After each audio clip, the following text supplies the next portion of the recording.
Սիրելի բարեկամներ, Երկիր մեդիա հեռուստաընկերության եթերում Խաչիկյանի խոհանոց հաղորդաշարն է եւ այսօր մենք հյուրընկալվել ենք Հայաստանի տեսարժան վայրից մեկում Բյուրականում, որտեղ որ մենք կպատրաստենք մի ավանդական ուտեստ, մի ավանդական լավ խոհարարի հետ, որը ավանդական մեր հյուրն է, մեր ամենից ավանդական հայ կանոնով, որից էլ առաջացել է մեր հենց հայ ինքնանունը, որը մենք կրում ենք։ Բարև Հայկ, բարև ձեզ։ Քանի որ իմ անունս այդքան էլ հայկական ծագում չունի, ես էլ կրում եմ Տիգրան Մեծի այսպես շապիկը եւ իմ հետևին կտեսնեք Տիգրան Մեծի պատկերով տարազը եւ Տիգրան Մեծի հաջողություններն իհարկե դեռ մնացել մեր հետևում, բայց վստահ եմ, որ արժևում են Հայկ Նահապետի ցանկությունները տեսնել Հայաստանը ուժեղ, իսկ ուժեղ Հայաստանի հիմքում ընկած է նաև ուժեղ խոհանոցը, որը կարող եք վայելել այցելելով Բյուրական Պանդոկ, որտեղ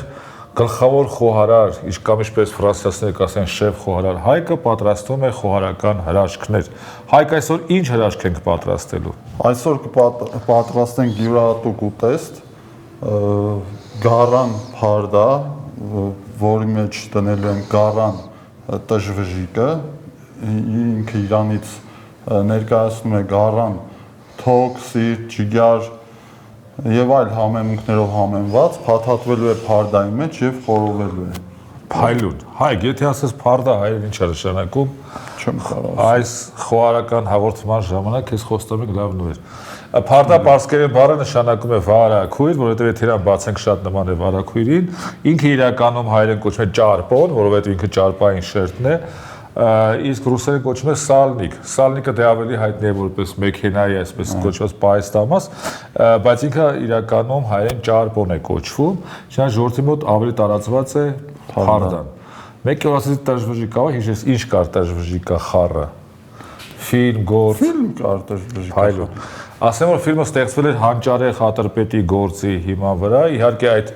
գործը տժվժիկը շատ ավելի հայտնի էր Հրաչյա Ներսյանի Փայլուն խաղով, որտեղ խաղում էր նաև մեր ժամանակակից քաղաքական գործիչներից, ինչպես հետագայում պարզվեց Արտաշես Գեղամյանը, բայց Փայլուն խաղում է իհարկե Հրաչյա Ներսիսյանը եւ ասում է տժվժիկը համով էր։ Հիմա այս հաղորդումից հետո կտեսնենք տժվժիկը համով էր, թե համով չէր։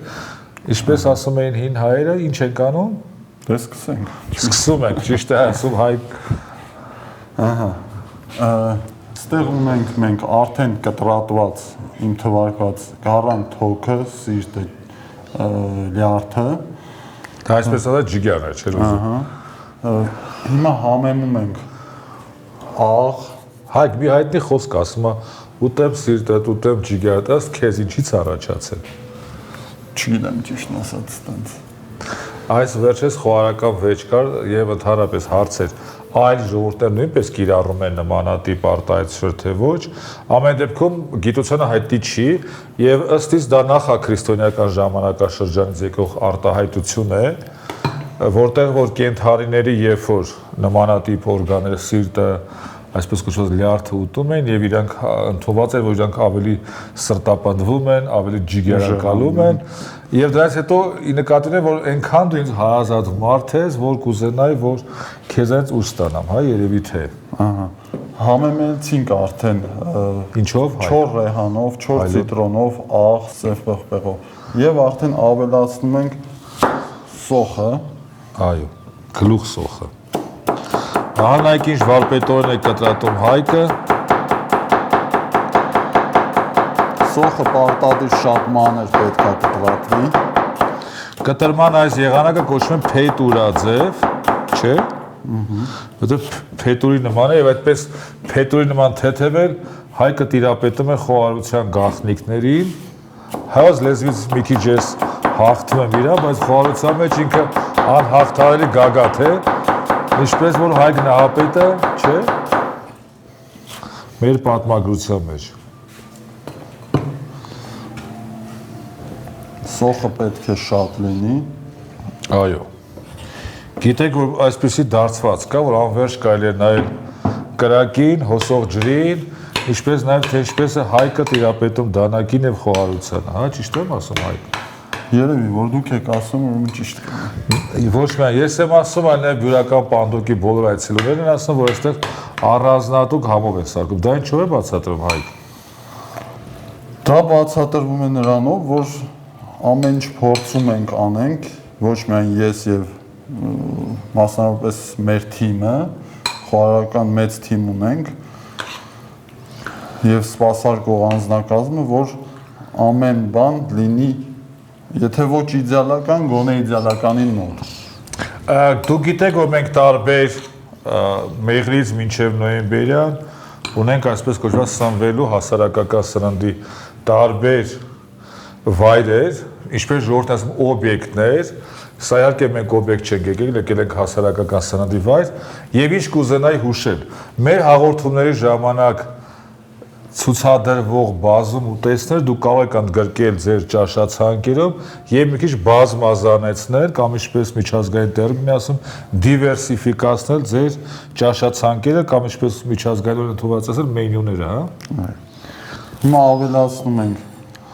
համեմ եւ մաղադանոց։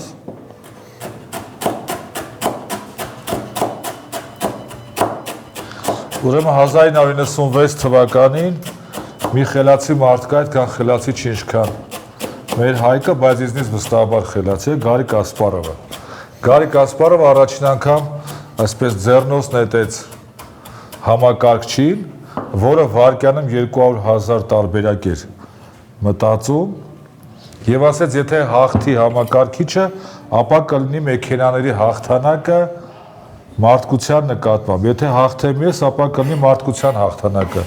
մեքենաների նկատմամբ։ Առաջին պարտիայում պարտվեց Գարիկ Կասպարովը, բայց արդյունքում 4-2 հաշվով հաղթեց։ Հիմա եթե Հայկին այսպես խոհարարական ինչ-որ մի մեքենայի հետ մրցման կպչի, քոնը ավելի հավասարաչափ կտրատում, քան մեքենան։ Կարելի ասել, որ դեռ մարդկությունը հաղթում է մեքենաներին, հա, եւ մեքենան այսպեսի համեր չի կարող սանազանել, ինչպես որ նաև հեռուստացույցը, որ ինքնին մեքենա է, չի կարող զգալ այն բույրը, որ հիմա ես եմ զգում, եւ որը տարածվել է այս ամբողջ յուրական պանդոկի այս սրահում։ Իդեպ այս սրահը անուն ունի, թե անանուն է։ Չէ, անուն չունի։ Գլխավոր սրահն է։ Գլխավոր սրահը այսօր կարող է կոչվել օրինակ Հայկ Նահապետի սրահ, որովհետեւ հյուրականի կողքը աղցքն է, չէ՞, մեր արքայական դամբարանն է այնտեղ։ Ինչ որ անուն որ լինի, կասեն ոչ թե գլխավոր, այլ Հայկի սրահ, չէ՞։ Գուցե թե Տիգրանի սրահ։ Կարող է։ Հիմա անցնենք արդեն փաթեթավորման փուլին։ Այո։ Ինչպես ժողովուրդն է նկատում, սա փարդա է, փարդա գիտեք, փոխառություն է, մենք այն վերցրենք պարսկերենից կամ բայց ինչպես արդեն նկատեցի, կարող եք այս բառը նույնպես սովորել, կոչվում է ճարպոն, ռուսերեն սալնիկ։ Ինքը շատ հետաքրքիր համ է տալիս, բայց բացի համ տալ ինքը նաև խոհարարական կարևոր ֆունկցիա է կատարում, չի թողնում որպեսզի այրվի, հա։ Ճիշտ եմ նկատում, բայց նա հետաքրքիր համ է, չէ՞ տալիս։ Բացի համ տալուց յուղայնությունն է ապահովում։ Այո։ Որը շատ կարևոր հանգամանք է։ Այո։ Մսի ամենակարևոր հանգամանքներից մեկը ո՞րն է, Հայկ, ըստ քեզ։ Չեմ կարող տենց նշեմ, շատ կարևոր հատկություններ կան, որ կարելի է նշել մսի։ Համի վրա ի՞նչն է ազդում ամենաշատը։ Մսի պահելու եղանակը։ Չէ, այլ հավասար պայմաններում։ Յուղայնությունը։ Չէ, ինչքան ճարպոտ է միսը, այնքան համով է, չէ։ Այո։ Դրա համար օրինակ մսեր կան, որոնց որ յուղային մասը ավելացնում ենք, օրինակ տավարի միսը, որովհետև ինքը ի սկզբանե այդքան յուղայնություն չունի։ Կամ մեր քիմքին հատուկ յուղայնություն չունի, չէ։ Այսպես ճիշտ ձևավորում է Հայկը փայլուն։ Հայկը եթե ներ Փարիզի ռեստորաններից մեկը կլիներ Ֆրանսիայի ամենաճանաչված խոհարարներից, բայց հիմա բավարարվում է նրանով, որ Հայաստանի ամենաճանաչված խոհարարներից է։ Հա, Հայկ։ Գուցե։ Շնորհիվ այցելուների։ Հայկը ի վերուստ համեստ է, բնատուր համեստ է։ Ահա, հիմա մասնատում է լոլիկը։ Հայկը միանգամից կարող է 2 հաղորդում նկարել Հայկի հետ, որովհետև ոգևորությունը մեծ է,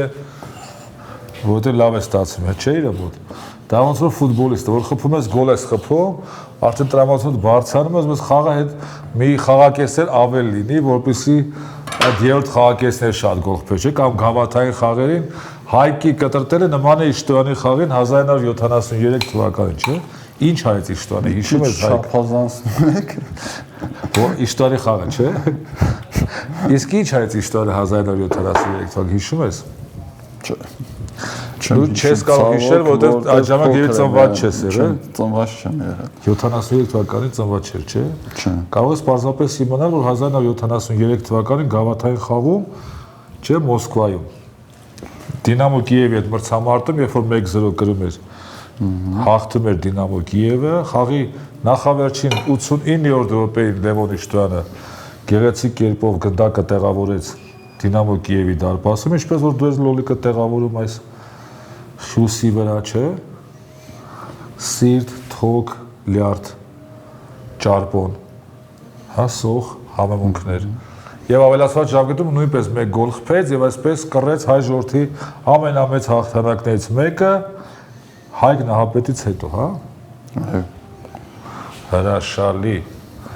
Հայկը փաստորեն պատմության քաջ գիտակ է եւ այդ պատմության քաջ գիտակները թույլ է տալի, որպեսզի մեր ազգային խոհանոցը հարստացնի նույնպես մեկ հետաքրքիր ուտեստով։ Սա ձեր ճաշացանկում կա, որ գալիս է բյուրական պանդոկ, ասենք մի 25 կիլոմետր է, չէ՞, մայրաքաղաքից հեռու։ 30 կիլոմետրով կտրեն կարող է սա վայելել։ Այո, սա մեր ֆիրմային ուտեստներից է, որը չի կրկնվում ոչ միտեղ։ Մինչև այս հաղորդումը, որտեղ այս հաղորդությունում խելացի մարդիկ իրան ճաշացանկերում կընդգրկեն, դրանք կնեն շեֆ խոհարարներ, թե ռեստորան, ամեն դեպքում ուշադիր նայում էի։ Այսպիսով ուտեստը պատրաստ է, մնում է խորովել։ Փայլուն։ Խորովելը ջերմային մշակման 5 ավանդական ձևերից մեկն է, ամենակարևոր ձևը եւ շուտով էլ կլինի խորվածի փառատոնը, որտեղ Ախթալային։ Հրաշալի։ Հայկը մեր Ախթալայի ոչ պաշտոնական դեսպանն է բյուրականում այսուհետ, որովհետեւ ինքը միանգամից ճիշտ գուշակեց, թե որտեղ է լինելու խորվածի փառատոնը այս տարի, ինչպես եւ նախորդ տարիներին, չէ՞։ Հիմա սա տեղափոխենք բաց կրակի վրա, հա։ Պետք է տանենք խորովելը։ Փայլուն։ Հրաշալի տեղափոխվում ենք բաց կրակի մոտ խորովելու համար մեր Հայկի պատրաստած հեղինակային ուտեստը։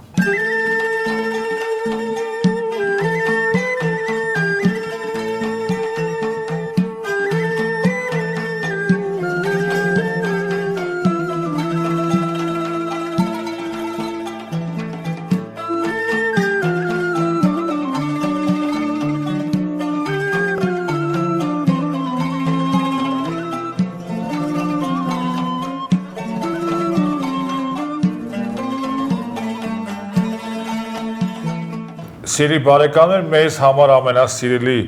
ջերմային մշակման խորովածի, այսպես process անցնելուց հետո, գործընթաց անցնելուց հետո, մեր սեղանին է մի ուտեստ, որ եթե մենք այս պատրաստման process-ին ներկա չլինենք, մեզ կթվար, թե որ ինքը շատ նման է, որ Գեղարդում գաթա են սարքում, չէ, Գավառում, ասպես ասած, փախլավա են սարքում, շատ նման է, բայց արդյունքում մենք ստացել ենք ինչ։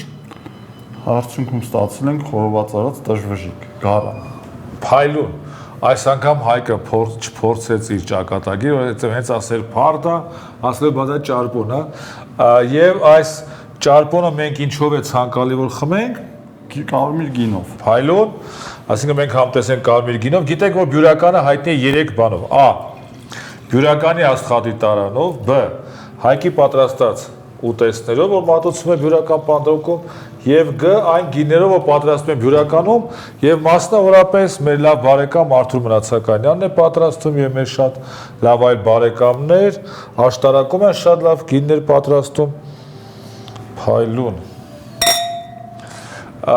Սիրելի բարեկամներ, հիմա մենք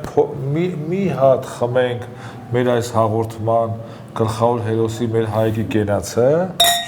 եւ հայկյան ցեղի այս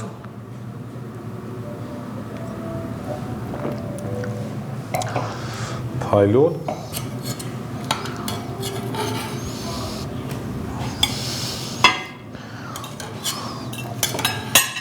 Սիրելի բարեկամներ,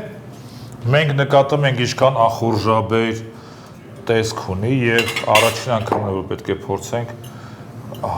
այս ստուդիայում մեր Հայկի պատրաստած հեղինակային այս խորովածը, դաշվժիկը, ճարպոնի մեջ։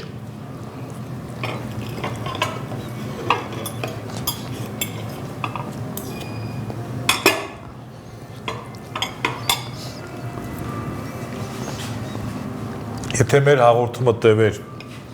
40 րոպե եւ 40 րոպե մենք միայն ճաշակ ենք եւ հայելենք այս ուտեստը, դա էլ բավականին քիչ կլիներ եւ սա է բացատրվում այն հետաքրքրությունը, այն ակտիվությունը, որ կա բյուրական պանդոկի շուրջ եւ գիտեք, որ բյուրականը Հայաստանի ամենաբարձրադիր բնակավայրից մեկն է, նաեւ ունի բարձրադիր խոհանոց, բարձր խոհանոց, շնորհիվ իր բարձր որակավոր ունեցող խոհարարի Հայկի, մենք մեկ անգամ բաժակ բարձրացինք, խմեցինք Հայկի համար, ես ուզում բաժակ բարձրացենք, խմենք հայկյան ժողովրդի համար, այն ժողովրդի համար, որ հայկյան ժամանակաշրջանից հետո այս մեր նկարահանումները համընկնում են փաստորեն նավասար տոնին, օգոստոս 11-ին, որ արդեն մենք մոտ 2.500 տարի ապրում ենք այս մեր բնօրրան հողի վրա եւ բյուրականն էլ նրա լավագույն վայրերից մեկն է, իսկ բյուրական պանդոկն էլ Հայաստանում լավագույն վայրերից մեկն է, որտեղ կարելի է գալ եւ ճաշակել նմանատիպ ինքնատիպ ուտեստներ, որոնք որ արգասիքն են մեր Հայկի խոհարական մտքի, իր ճկուն մտքի, ինչպես նաեւ այն ձեռքերի, որոնք որ ամեն օր ճանապարհում են հազարավոր մարդկանց, ովքեր որ գոհ եւ շնորհակալ հեռանում են բյուրական պանդոկից։ Հայք մեր ժողովրդի համար